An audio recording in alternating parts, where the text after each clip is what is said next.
Hi நண்பர்களே, அனைவருக்கும் அன்பான இனிய காலை வணக்கம். இப்போ ரொம்ப ஒரு சிறப்பான ஒரு இடத்துக்கு நாங்கள் வந்திருக்கோம். கூட்ரோடு சிவன் கோவில் இருக்கோம். ரொம்ப அற்புதமான ஒரு கோவில். இந்த கோயில் வந்து வாழ்க்கையில் எங்களுக்கு மறக்க முடியாத ஒரு கோயில். ஏன்னா எங்கள் அம்மா வந்து அப்பா கூட சண்டை போட்டு 50 தூக்கு மாதிரி போட்டுட்டாங்க. இந்த 6-7 வருஷத்துக்கு முன்னாடி இறந்து போயிட்டாங்கன்னு சொல்லிட்டு எங்கள் அம்மாவை சொல்லிட்டாங்க. அந்த வார்த்தை வாயால் சொல்லக்கூடாது, அவங்க நல்லா ஆகும் 100 வருஷம்.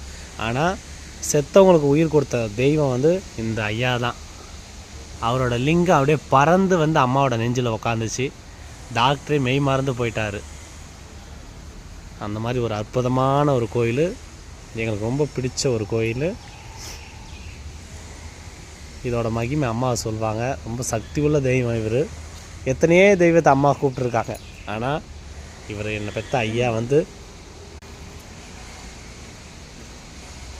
பேசுங்கம்மா.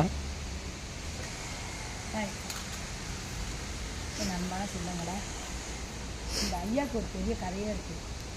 எனக்கு ரொம்ப பிடிச்ச ஒரு தெய்வம் என் சிவனப்பா. இந்த உசுறு பொழைக்காதுன்னு சொல்லிட்டாங்க. எங்கள் வீட்டுக்காரருக்கு எனக்கு சண்டையில் தூக்க மாட்டில் போட்டு கிடந்துச்சு. அப்போ என் பிள்ளைங்க வச்ச கண்ணீர், என் தம்பி, எங்கள் அம்மா, என் பிள்ளை ஒரு பொண்ணு கால் மாட்டில் உட்காந்துருக்கா, ஒரு பொண்ணு தலை மாட்டில் உட்காந்துருக்கா. ஏமா அப்படி பண்ணிட்டீங்க? இதுக்கு தான் எங்களை கொஞ்சம் நீங்கள் ஸ்கூல் அனுப்புனீங்களா? உங்களுக்கு ஒன்று ஆயிடுச்சுன்னா எங்களுக்கு யாருமா இருக்கா அப்படின்னு என் பிள்ளைங்க என்னை கேட்குதுங்க. ஆனால் என் காதில் கேட்குது, என்னால் பேச முடியல. ஏன்டா வாய் கோஞ்சிருச்சு, ஒரு கால் ஒரு கை வரல, நரம்பு தலை ஆட்டம் வந்துருச்சு, நிற்கலை. அப்போ வாரம் இவரை நான் பார்த்துட்டு போவேன். என் அப்பாவை ஏமே காலம் தூதேன் வந்து என்னைய பிடிங்கிட்டு போயிடுச்சு. இதை நான் சொல்லி ஆகணும். இன்றைக்கி நிறைஞ்ச அமாவாசை என் சிவனையா கோயில் நிற்கிறேன்.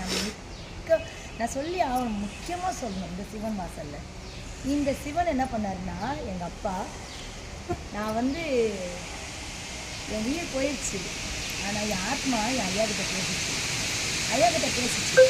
எப்படின்னா, நான் செஞ்ச தப்பு தான், என்னை மன்னிச்சுக்கோங்கப்பா.